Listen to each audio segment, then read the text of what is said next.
Good morning.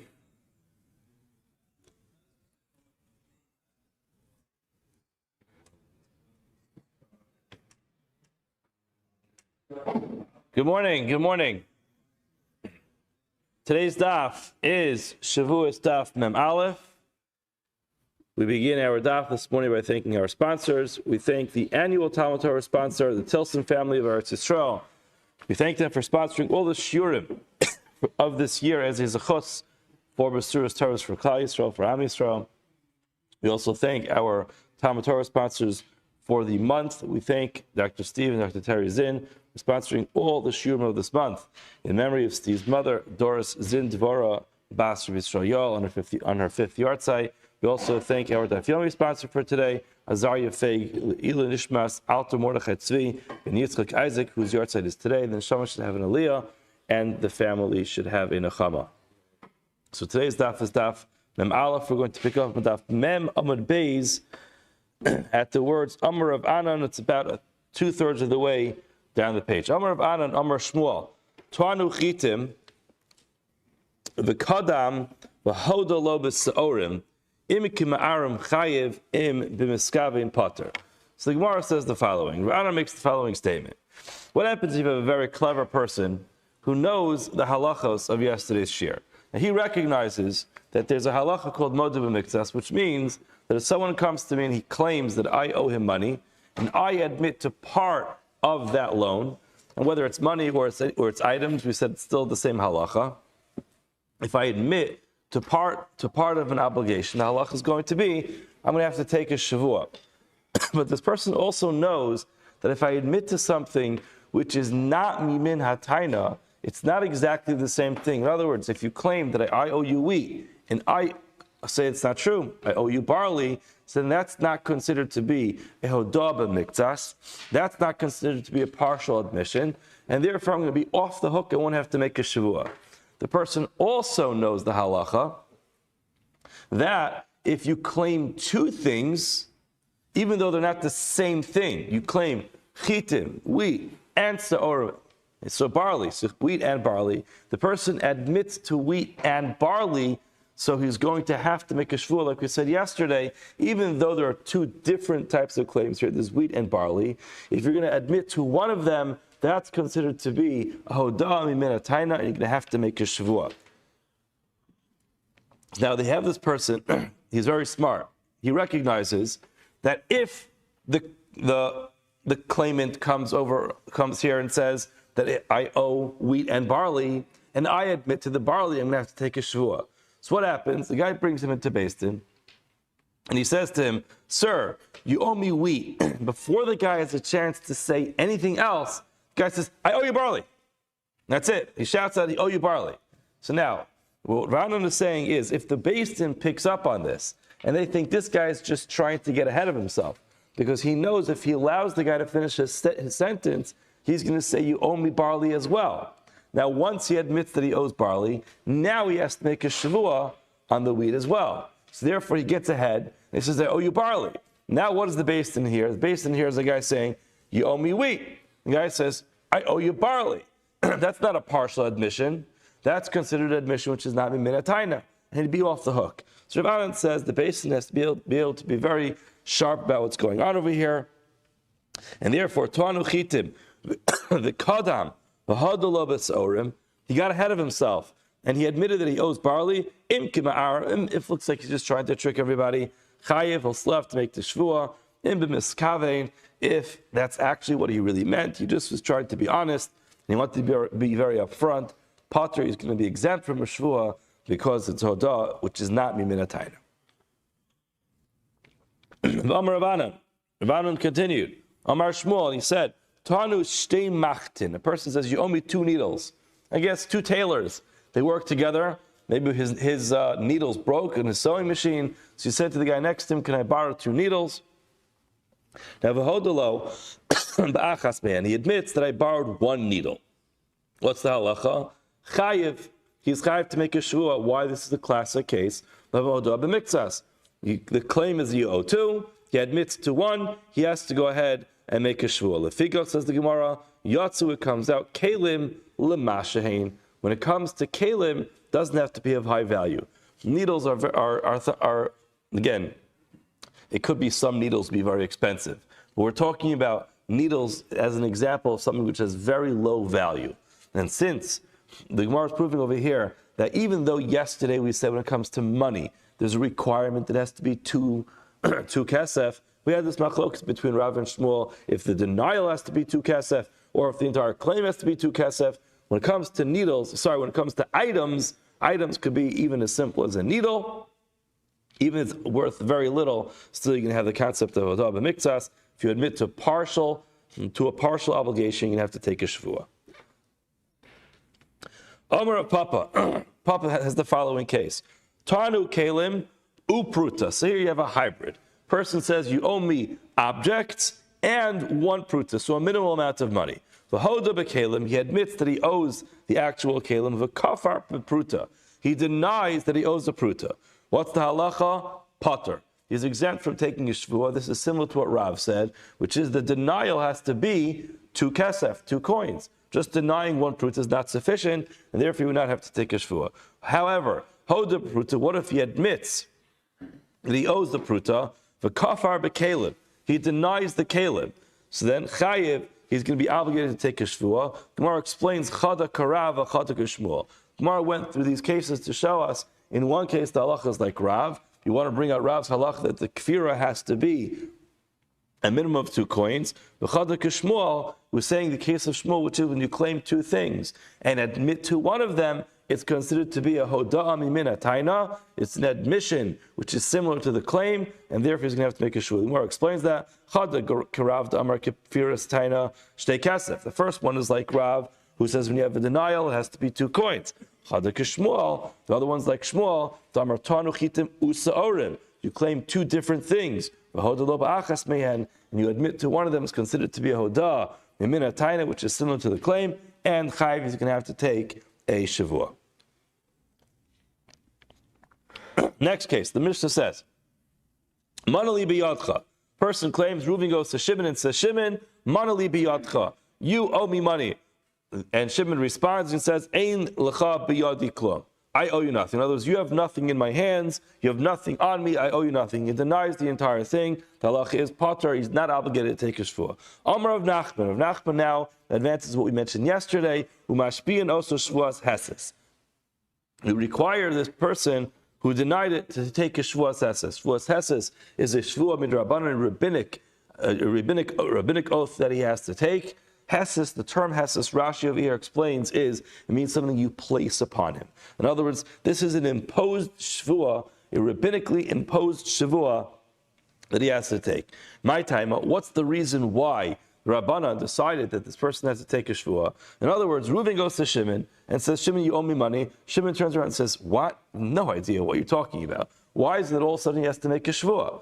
The guy's a random guy in the street. Reuven goes to Shimon and claims he owes him money. Shimon denies it. All of a sudden, Shimon has to take a shvuah. The Gemara says, I'll tell you why. Chazaka.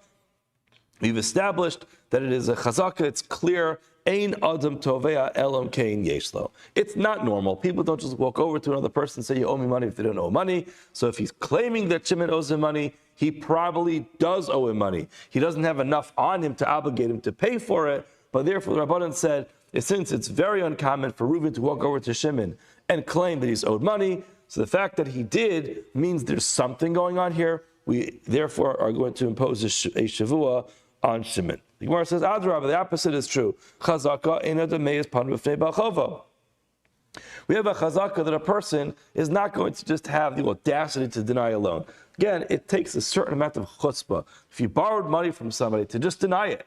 Crazy. A person lends you money, he wants to get the money back, and he's going to just deny it. So the fact that Shimon is entirely denying this should actually mean he didn't borrow the money, because normal people don't do that. Normal people don't borrow money from people and then just deny the whole thing. So therefore, why are we obligating him to swear? Gemara says, no. You're right. It's true that people generally will not deny a loan that they actually owe. However, there is a concept called ishtamute hu dekam ishtamit. Sometimes people want to push off the payment of the loan. In other words, the Gemara is saying is the following. When a person borrows money, why did he borrow the money? Because he needed to spend it. That's the point. Milvo lo tzanit. No. People borrow money because they need to spend money on something. Therefore, what happens is, in many cases, a person borrows the money, he doesn't have enough of his own money, so he borrows money from somebody else so he could spend it. What happens if he happened not to have yet recovered his money yet? So instead of going through the whole thing and saying, you know what, I'm sorry, can I have 30 more days? Sometimes people will be a little bit dishonest and say, what? The loan? Not sure what you're talking about. His intention really is to postpone the loan until he gets the money back. So the Chachamim say, you're right. We understand that maybe you do owe the money, but we're going to add some pressure to you and say, you're denying it? You deny the whole loan? You claim you didn't borrow it? Take a shvuah that you didn't borrow it. And the Chachamim are hoping that in that process, the guys can say, you know what? I don't want to make a shvuah that I didn't borrow the money. Actually, I'll own up to it. I'll say, you know what? I did borrow the money, but I'm not ready to pay you back. Give me a week. Give me 2 weeks. And that's the point of the shvuah. Because generally people will not deny the loan entirely, but here what he means is he just wants to push it off. Now, Savar, the Gemara explains, Adahavali uparanale. Once I get the money, I'll pay back. Teida, the Gemara proves this. In other words, the Gemara proves that this idea, this concept of ishtamutu to kamashtamet is quite normal, where a person postpones it. A person who denies a monetary loan, kasher le'edus. He's still going to be kasher for edus. In other words, even though he was lying, he's still kasher le'edus. Obviously, as Rashi points out, this means where he denied it but did not take a full shvuah. If the person took a full shvuah, then he's pasal le'edus. He's disqualified from testifying because he's a liar. Now, however, but bikadon, if it's with a deposited item, then the person denies that he's pasal le'edus. You know why? Because when I give you something to watch, you know what you're supposed to do with it? Keep it exactly where it's supposed to be. You put it in your drawer, you put it in your safe, you put it away in a place where it's going to be safe. There is absolutely no reason why you'd postpone giving back my item, unless you used it. If you used it, then you already violated your commitment to me.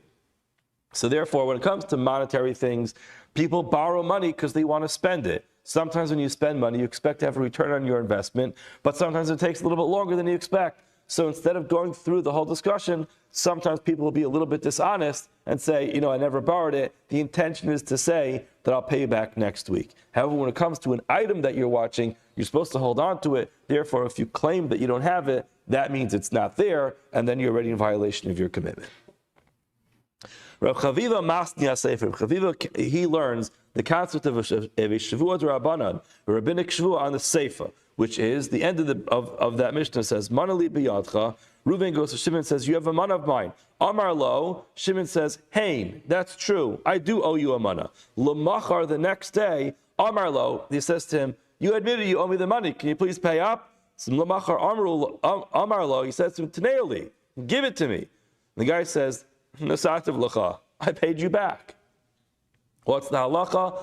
Pater. Yes, Reuven goes to Shimon and says, Shimon, you owe me $100. Shimon says, that's true, I do owe you $100. The next day, Reuven goes to Shimon and says, remember yesterday you admitted you owe me $100? He says, yes, I remember that. So could you please pay me, says Reuven. Shimon says, no, I actually paid you yesterday. What's the halacha? He's pater. Because he admitted that he owes the money, but he also claims that he paid the money. Amr of Nachman, Mashpianos Shevuos Heses, we do impose a rabbinic requirement to take the Shevuah. And then the Gemara says, Man de Masni Aresha, the one who says that you have to make a Shevuah when you deny the whole thing, Kol Shekena Seifa. Certainly in the case where you admit that you owe the money, just that you claim, everyone's going to agree you have to take this rabbinic oath. However, Man de Masni Seifa, the one who says that in the Seifa you have to take a Shevuah, top of the Aleph, Amad Aleph, the one who says that in the case where you admitted that you owe the money, just that you claim that you paid it back the next day, you'd say, Hacha Hudika Drad Mamona. In this case, since there is already something there, it's called raglayim l'davar. In other words, we already know we have something that smells over here a little bit like there's a loan. So we already have a suspicion that there's a loan. In that case, you're claiming that you paid it back, so we're going to impose a shua midrabanan. However, in the first case, Reuven goes to Shimon and says, Shimon, you owe me $1,000. And Shimon says, I don't know what you're talking about in that case. Perhaps a v'hasib like a drad ramona. There's no indication that anybody owes any money. In such a case, perhaps he would not agree that he has to take a shvuah midrabanan. Now, just on the concept of drad mamona, it's not really our sugya today. This term comes up in Shas a few times. Typically, when we see it, there's always going to be a machlokas Rashi and Tosas what it means. Rashi usually says it means there's a loss of money. So typically, whenever there's a monetary discussion going on, whether Reuben owes Shimon money, that's a drad mamona. However, when it comes to a mitzia, to a lost and found article, that's a case where no one's really losing. It's just the loss of gain. In that case, it's not a drad mamona. Tosfos generally says drad mamona means that if you take away anyone's verbal claim, you'll recognize that there's a suffix over here. You see two people holding on to something, you could observe that, and if no one says anything, you figure out that there's a shiloh over here, there's a suffix. Over here, neither Rashi nor Tosfos say it, and it seems like everybody agrees that drad mamona over here means that there's something fishy, something stinks. In other words, it smells like there's a loan over here. In that case, you're going to require there to be a Shevuos midrabana. Now the Gemara goes on to a different discussion. We mentioned this concept of Shevuos Heses, which is a Shevuos drabana and a rabbinic oath. What is the halachic difference between a rabbinic oath and a biblical oath? So the Gemara says, "Ba'ika ben Shevuos d'oraisa l'Shevuos drabana." What is halachically different between a Shevuos midoraisa, a biblically imposed Shevuos, and a Shevuos drabana, which is rabbinically imposed Shevuos? The Gemara says, the following is the difference: Mepech Shevuos. Whether you can flip the Shevuos. What this means is, let's say Reuven goes to Shimon and says, "You owe me $1,000." Shimon denies it, and we say, "Okay, Shimon, you have to take a Shevuos midrabanan." What if Shimon says, "I'm not interested in taking a Shevuos midrabanan"? Rather, I would say, "Reuven, you want the money from me. You claim that I owe you the money. You make the Shevuos." So now the Gemara says, "Midoraisa lo mafchinan." When it comes to Shevuos midoraisa, like we had a Moed Miktas case, where a person has to take a Shevuos because the Torah says Shevuos Hashem tiyeh bein shneim. In such a case, if Shimon's the one who has to take the Shevuos, he cannot flip it onto Reuven. However, b'drabanan, when it comes to rabbinically imposed Shevuos, mapchinan, Shimon can go ahead and put it back on Reuven. In other words, the logic is as follows: Midoraisa, when Reuven claims that Shimon owes him money, and Shimon says, "I don't owe you anything," there's no monetary loan. There's no monetary obligation. And therefore, what's Shimon's obligation over here? Nothing. There's a takana. The Chazal said, you know what? Let's try to settle this well so everyone is confident in the halacha. So you know what? Or maybe we want to put a little pressure on him, like you said, his case is trying to push it off. So we'll impose a Shevuos. So therefore, there's no monetary obligation. Therefore, Shimon could say, "I'm not interested in making a Shevuos. You make it." However, but when it comes to Araisa, Midoraisa, really, once you admit that there is a monetary obligation over here, so then the Shevuos is really where you're exempting yourself. You don't want to make the Shevuos, you don't get the exemption, you can't flip it on the other person. So that's what the Gemara says the difference is. The Gemara says, hold on, Ulamar bar of Ashi. According to Rabbi Ashi, the Amr b'Doraisa nami mafchinan. Even when it comes to a biblically imposed Shevuos, Shimon could force Reuven to make it. Now, what's the nami mafchinan Shevuos ma'ika bein Doraisa Rabbanu? What is the difference? The Gemara says, "Ikibedayu meichas l'nechsei." If the nitva, in our case Shimon, refuses to swear, are we going to force him by taking some of his possessions away from him? B'Doraisa. When it comes to Daraisa, a biblically imposed Shevuos, in other words, a motive of miktas, like we've been talking about, a partial admission, we're going to go into his possessions and take his stuff to force him to pay back. If he refuses to swear, we're not going to actually go into his personal possessions and force him to pay back. Now, something very interesting happens over here. Just think of this for a second. You have Reuben and Shimon. Reuben goes to Shimon and says, "Shimon, you owe me money." Now, Shimon says, "I don't." The Rabbanan say, "Shimon, take a Shevuos." Now, Shimon says, "I don't want to take a Shevuos. I'd rather Reuven take the Shevuos." So now, let's say we're talking about a Shevuos midaraisa. Now, and that's the case where we'll take away his possessions. Imagine the following case. Shimon says, "I refuse to swear." So now, it's a Shevuos midaraisa. According to Rabbi Ravashi, we'll take away some of his possessions. How could he get out of that? He just says, Reuven should swear.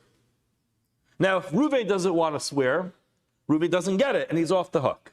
In other words, it's possible to circumvent this whole thing, and you won't have to swear or pay up, and Beis Din can't force you, but you'll have to take a risk.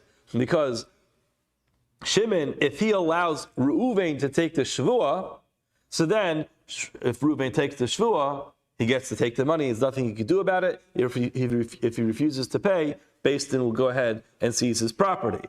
In other words, technically, if he knows that Reuven is not going to want to swear, he has a way of circumventing the whole thing, which seems to be an interesting point, that he can get out of it. He could stop the nachtina l'nichsei by refusing to swear and asking Reuven to swear. But again, there's a risk that if Reuven swears, he has nothing to do about it at that point in time.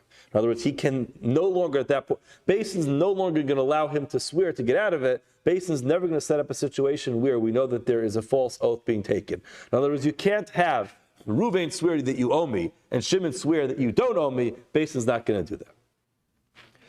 Now the Gemara says, okay, that can't be the only difference, because Rabbi Yossi, let's say, according to Rabbi Yossi, we do actually go ahead and take things away from people even by Drabanan. How do we know this? It's not a random case. Metzias charash shot to v'katan. If a charash shot to a katan, basically a charash is someone who's a deaf mute. So again, limited in his capacity. A shot is a person who's limited in his intellectual capacity. And a katan, a child who just doesn't really know things yet. And the halacha is all these people don't have the halachic ability to accomplish a kinyan. However, if they find something, yeshba and gezel midar keshalom. If you take it from them, we're going to impose all the halachas of gezel midar keshalom. We can't have a society where people just start taking things away from people because there's no halachic kinyan. Rabbi Yossi says gezel gamar. It's actually real theft. If a child finds a lost article on the street, he picks it up and you say, oh, he's a child, he can't accomplish a kinyan, he doesn't know how to acquire things. You grab it out of his hand, gezel gamor, says Rabbi Yossi. What does that mean? That means gezel gamor b'divrei. In other words, it's not really a biblical gezel, because midaraisa, the kinyan didn't happen, but midrabanan, considered to be gezel, a real gezel, and we'll treat this guy who takes it away from him as a real thief. What's the difference? To take it away from him. So what do you see? We see even when it comes to a rabbinic type of kinyan, still we're going to impose all the halachas of gezel, of monetary ownership over here, and we'll take it away. So in other words, even when it comes to a rabbinic type of Shevuos, it seems we would say we would take it away from him through the court system. The Gemara says, this is similar to the first case, but this is not where the nitva, the one who is being claimed of, is actually asking to switch it. Rather, what happens is the person who has to make the shvuah is a person who has already gotten himself into hot water before, and we think this guy's a liar. And therefore, we say, you know what, we're not going to impose a shvuah on you because we don't trust your shvuah. You've made false shvuos in the past. In such a case, what's the halacha?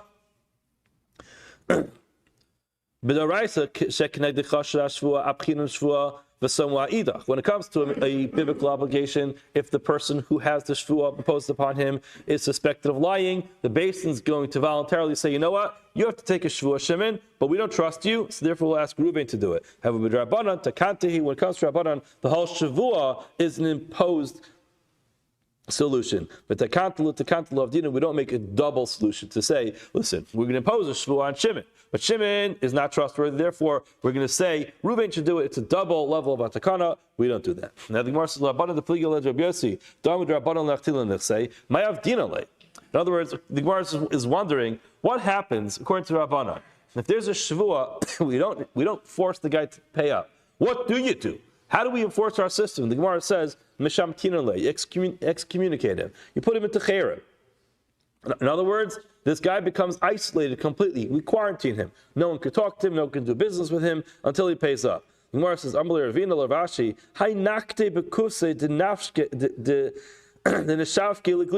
this is, the literal translation is, you are literally grabbing on to a cluster, so you should take off his clothing. In other words, the point over here is, you're not going to take away his possessions. So what are you going to do? You're going to put the guy into a corner and close the door forever and say he can never come out. Now, Rashi explains that this is a Lashon Nakiya, and part of the Lashon Nakiya, the Gemara is saying is, you're grabbing onto a person on his private place, and therefore, the person is going to have no choice other than to acquiesce what you're demanding of him. In other words, the point is, you're telling me when it comes to a rabbinic obligation, you don't force the guy to pay. Is there any more forcing than telling a person he's excommunicated forever? He can never do business again until he pays up? Of course, that's forcing him to pay. So the Gemara says no. Ella, Ella Mayav Dina, what do you do? Mayav Dina lay, Amar le Mishamtina le Adamatis Manigde, Vinagdina le Vishavkina le. You put him into Cherem for 30 days until the time of lashes come. Once the time of lashes comes, after 30 days of being excommunicated, you give him the lashes and say, you know what? You were excommunicated for 30 days, you got your lashes, you didn't pay. At this point in time, nothing else we could do. So we don't force him to pay, we make his life uncomfortable for 30 days, but ultimately we're not going to force him to pay.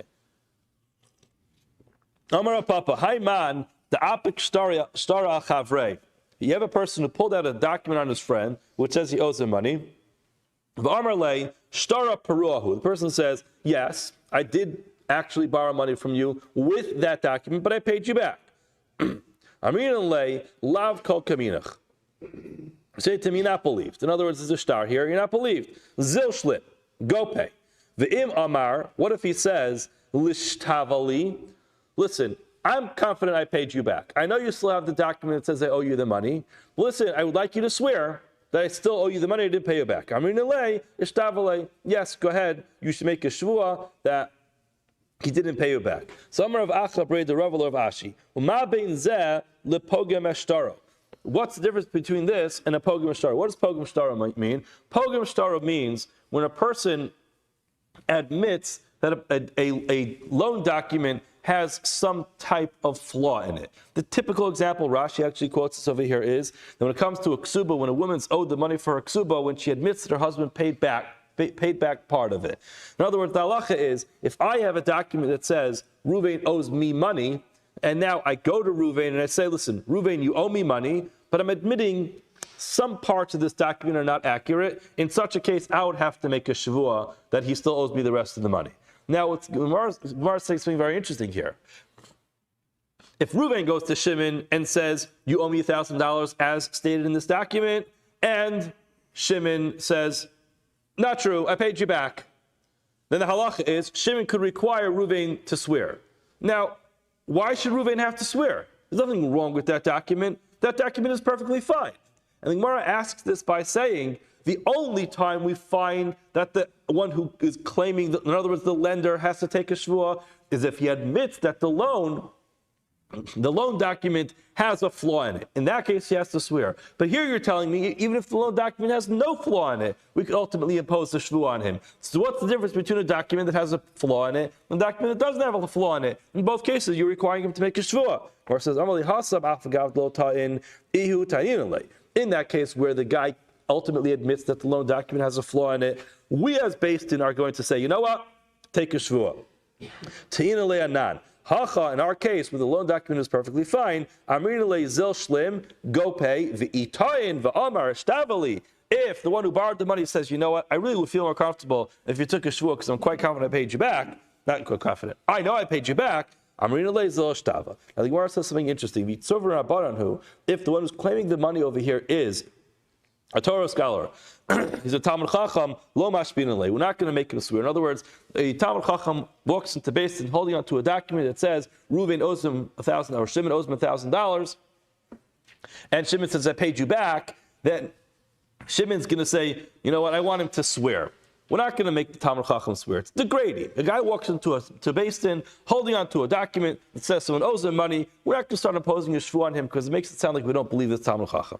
Amar Rav Ashi, Tzorva Rabbanan, Mishlach Glima de Inshi. Are we going to just allow Tamid Chacham just to take people's shirts off their back? In other words, why is he different than anybody else? Gemara says, no, that's not what it means. It doesn't mean he gets a free pass. Elam lo mizdakina leila dine. What we'll tell the Talmud Chacham is, listen, this case is about to get a little bit ugly. You walked into Beis Din holding onto a document that says that someone owes you money. He claims he paid back. We want you to know that if you're going to proceed with this Din Torah, what's going to happen is he could essentially make you make a shvuah. We're going to have to ask you to make a shvuah, and it's going to be degrading for you. So therefore, we're suggesting if you want to proceed with this, you might have to make a shvuah. But if you don't want to, we'll just drop the whole case. You won't get your money, but we won't put you through the shvuah. That's what it means.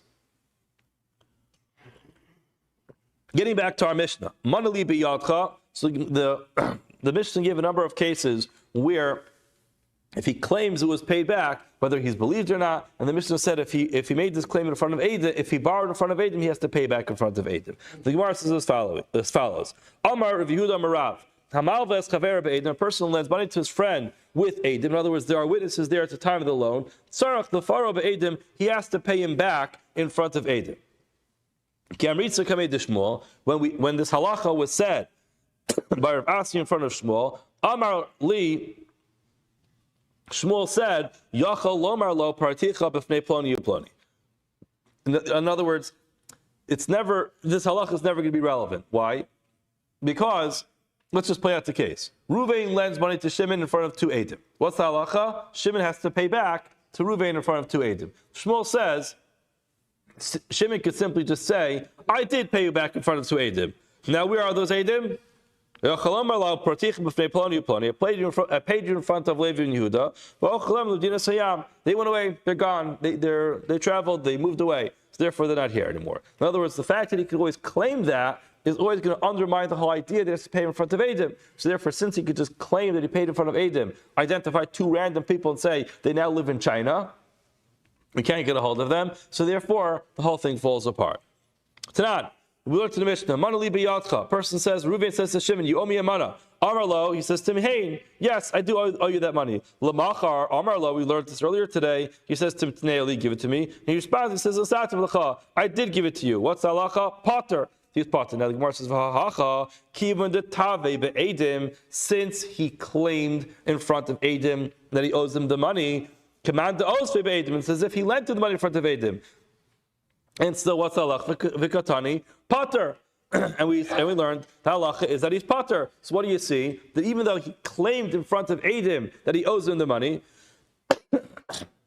still he could claim that he paid back even though there weren't Eidim, and he's off the hook. So you see that the Rav Asi is wrong. The Gemara says top of Mem Aleph on the base, Tiyuf to Rav Asi. This seems to be refutation in Rav Asi, and therefore it must be the halach is you don't have to pay back in front of Eidim. The Gemara says, Amalach Rav Asi will answer you back and explain, Ana ki amri heicha demi kara osve be'edim.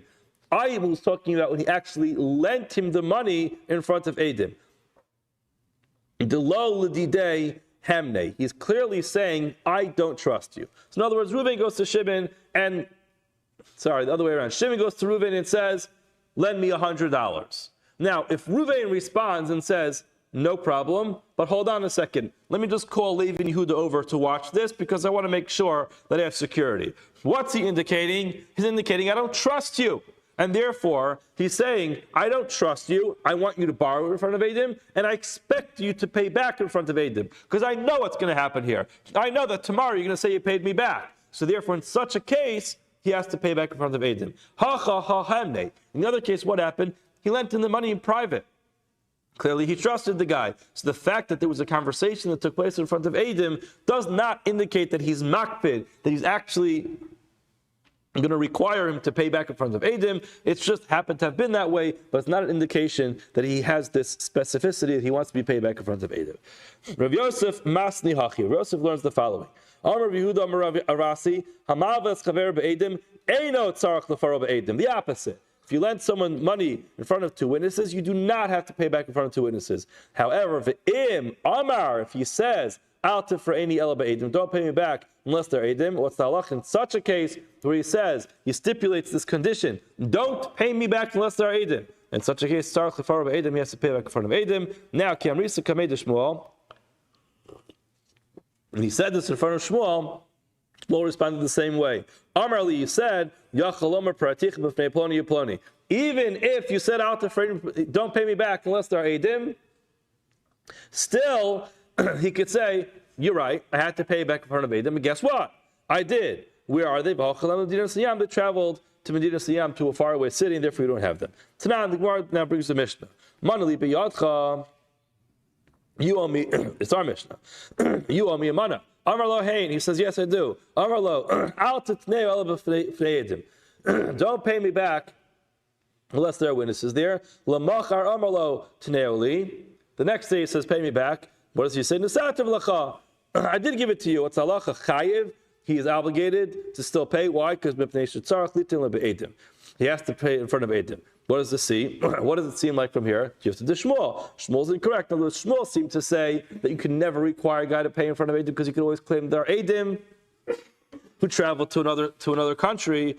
It seems to be that our Mishnah says that you are required to pay in front of Eidim, and if you don't have those Eidim, you're not believed. Amalach Shmuel Tanoi. No, it's Machlokas Tanoim. The Tanya, if you learn in the Brisa, if a person claims Be'edim Hil Visicha, I lend you money in front of two witnesses. The Eidim Parali, I want you to pay me back.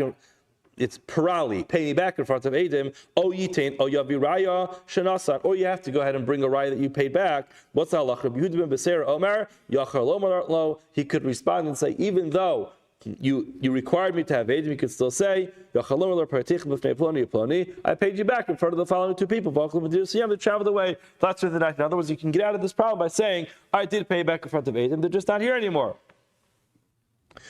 So, Gemara says, Parach Rav Acha mimai de b'shas halva kai. How do you know that that's talking about a case where he said at the time that he lent it, Dilma b'shas tvia kai? Maybe that's similar to the case we had earlier, where later on when he was claiming the money, he said, you know what? I don't want you to pay me back unless they're Eidim. Again, that's not the same thing as our Mishnah where a person said it at the time of the loan. So in such a case, it's true that Yehuda ben Beseira will say he could claim the Eidim just traveled away. However, who says that Yehuda ben Beseira is going to say that even when he said it at the time of the loan? And therefore, Hachi Kamarle, Lav be'Eidim hil v'sicha, didn't I lend you the money in front of Eidim? And therefore, be'Eidim hayalach lefaruna, you should pay me back in front of Eidim. Avol b'shat salva, tibir kol chayev. It's possible that everybody agrees at the time of a loan. In other words, at the time that I'm lending you the money, as we illustrated before, you clearly demonstrate you don't trust this person. It could be that everybody's going to agree, but you have to actually identify the witnesses, and Shmuel would be incorrect. All right. Amar Papi Mishpei Rava. Papa says the name of Rava. Hilchasa, what's the halacha? Hamalvas chaver be'edim. You do lend, if you go ahead and lend someone money in front of witnesses, tzarach tefara be'edim, you have to pay back in front of edim. Now, if you think it was so clear, the Gemara says, don't worry about it. We have machlokas about that too. Rapapa says, no, what's the halacha? Rapapa Mishpei Rava Amar. Now, again, so clearly we have machlokas what the halacha is. If he actually stipulated and clearly said, I'm lending you money, but please don't pay me back unless there are Eidim. Or Neman. What's the halacha? He is going to be Neman. He will be believed if he says he paid in front of the Eidim. So again, clearly we have two different opinions as to what the bottom line halacha is. Gemara gives a simon for following cases that are going to come up. We'll start with them. See how far we get. Simon, Reuven v'Shimon. Titano hilchasa. Yaz v'yu para. Ploni uploni. Aftzi sitroi. Behamnusa kebeitre. So a bunch of very interesting cases. Hahud amle lechavre. A person says to his friend, Ki pratin paran li pa'api Reuven v'Shimon. You owe me money. You owe me $100. When you pay me back, I would like you to pay me back in front of these two specific people, Reuven and Shimon. If Reuven and Shimon, in other words, it seems like he's saying, if Reuven and Shimon are there, pay me back. If Reuven and Shimon are not there, don't pay me back. Now, what's the halacha? Azal upari ba'ape trei me'alma. He paid him back, not in front of Reuven and Shimon, but I don't know, Yisachar and Zevulun, two random people. Now, what's the halacha? Amar Abaya, ba'ape trei amar lei, ba'ape trei pare. He told him to pay back in front of two people. You're right, he specified Reuven and Shimon. But the bottom line is that he borrowed money, he paid back the money, and it was in front of Eidim. Who cares if it's Reuven and Shimon? Amalei Rava argues and says, no. He actually wanted Reuven and Shimon to be there because he knows Reuven and Shimon are. He knows how to get a hold of Reuven and Shimon. So therefore, if he doesn't do it in front of Reuven and Shimon, we could assume it was not paid back. Next, a person says to his friend, Ki paratli parli ba'ape beitrei jutano hilchasa. When you pay me back, I'd like you to pay back this loan in front of two people who are Torah scholars. Don't just choose two random people off the street. I would like the two witnesses to be approved Torah scholars. Now, Azal, pare bein delay le delay. He just paid him privately. He did not pay him in front of any Torah scholars. Now, this is something. Listen what happened. Isnisu harak zuze. that money that was returned, some type of unpreventable circumstance came up, and that money got lost. So let's play out the case. Reuven lends money to Shimon, and says, Shimon, when you pay me back in front of a Torah scholar. Shimon shows up and goes to Reuven and says, remember, last week I borrowed $100 from you? Here's the $100. There's no Torah scholars in sight. He gives him the $100, and he walks away. Now, Reuven goes away with that money, and as he's walking away, some type of onus happens, maybe he gets held up. A guy takes his money away from him, and he holds him up, he steals the money from him. Now, what happens? Also, the Kameder of Nachman, Reuven comes in front of Nachman. Amarle, in Kibule Kibaltinu, it's true that I did get the money. I, Reuven, did receive the money from Shimon. However, Kibaltinu Mine, Derech Pikata. I was just holding on to the money for Shimon. V'amina lahu, I said to him, v'amina, I said, lahavi gabai pikadon, it will be something that I'm holding on to for Shimon, ad misramu beitrei t'tanu hilchasa, until we come across two Torah scholars, umekayim tanai. At that point in time, the stipulation will have been fulfilled, the tanai will be fulfilled, and at that point in time, the loan will be paid back. In other words, the following. The guy was a clever guy. He says, if he paid the money back to me, and then I got held up, I got mugged on the street, it's my money that I lost. I lost my money. But if I'm holding on to the money for Shimon, so then I'm a shomer chinam, I'm watching his money for free. If someone goes ahead and holds me up and takes his money, I go back to Shimon and say, listen, Shimon, I did my best to watch your money. What can I do? I got held up on the street. Someone took it away. I'm sorry your money's lost. And by the way, you also owe me $100 that you never paid back. This was his claim. So the Gemara says, Amarle, they said to him, Kivin de Kamodis Tevadi Shaklasinu. You admit, Tevadi Shaklasinu Mine, you got the money from Shimon, Piron Ma'ayu. He paid you back. Now, Iamrit, you're going to tell me, Likayume Tanai, what's the problem? Your condition wasn't fulfilled, that there should be Adam over there who are Torah scholars. Guess what? Zilai Sinu, come here, the Ha'anavar of Sheshes. Both me and Rav Sheshes are here, and you want to know about our Torah scholar qualifications.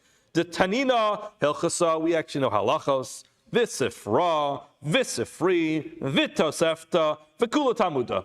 We're actually quite knowledgeable Torah scholars, so here your condition is fulfilled. In other words, they're saying to him, go jump in the lake. Ahuda Amar Le Lechavre. This person said to his friend, Havli Meyazuze, the Oziftech, give me the following amount of money. What is it? 100 zuz that I lent you. Amar le, never happened. I don't owe you any money. It's something very interesting.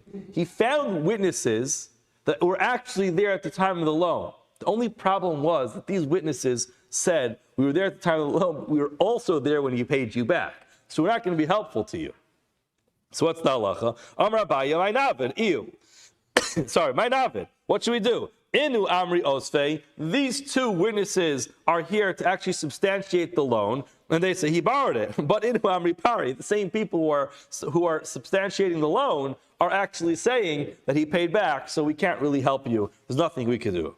Rava disagrees, and he says, Kol Omer Lola Visi, embedded in the claim of I never borrowed from you is K'omer Lo Parati Tami. Embedded in that claim is you didn't pay. In other words, once you claim you never borrowed the money, you are admitting you didn't pay back the money because nobody pays back money that they didn't borrow. And that's a concept called Hodas Baldin Kemea Edim Dami. So Rava says, we will believe the Edim on one of their statements. We'll believe the Edim that you borrowed the money. However, when it comes to the fact that they're saying you paid back the money, you're contradicting those Edim because you claim you never borrowed it. So the fact that you claim you never borrowed it means you never paid back. So so we'll dismiss that half of what the Edim say. What's left? The Edim say you borrowed the money. Sir, you're going to have to pay up. Person says to his friend, Havli meyazuzi give me $100 that are in your possession. Amarle, lo praiticha b'fnei ploni uploni. Didn't I pay you back in front of Reuven and Shimon? So asu ploni uploni. So they went out, they got these two identified witnesses, and they say, us, we were the witnesses that watched them pay back? Nope, never happened.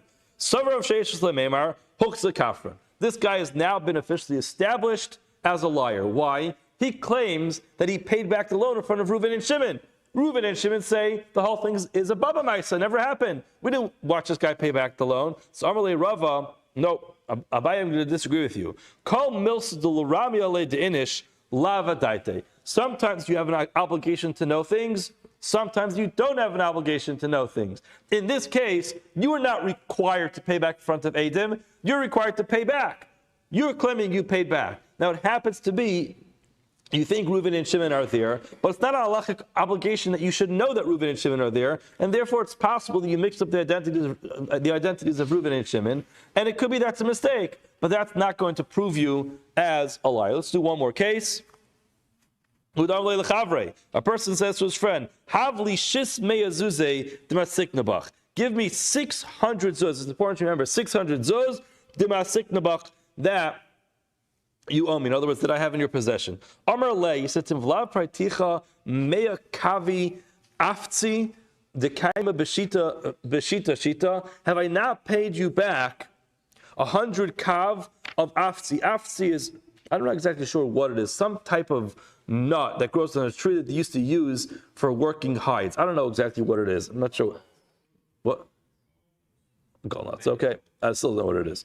Normally, he says, did I pay you back these aftzi they're worth 6? I gave you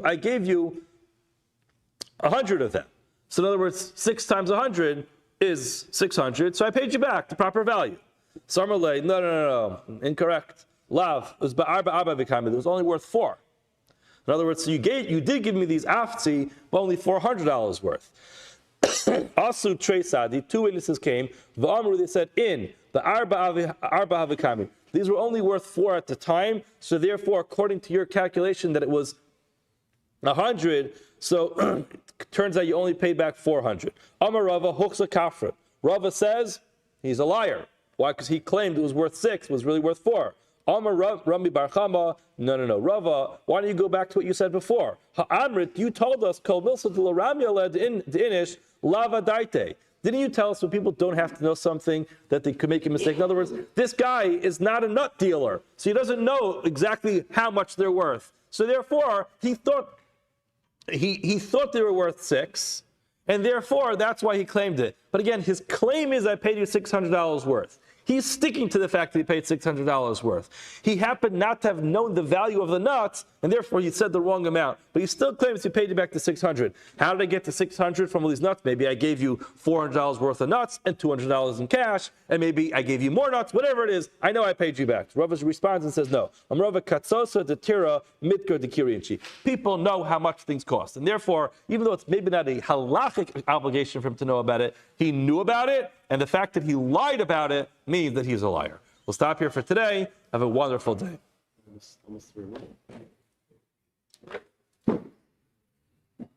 Have a great day, Chavra.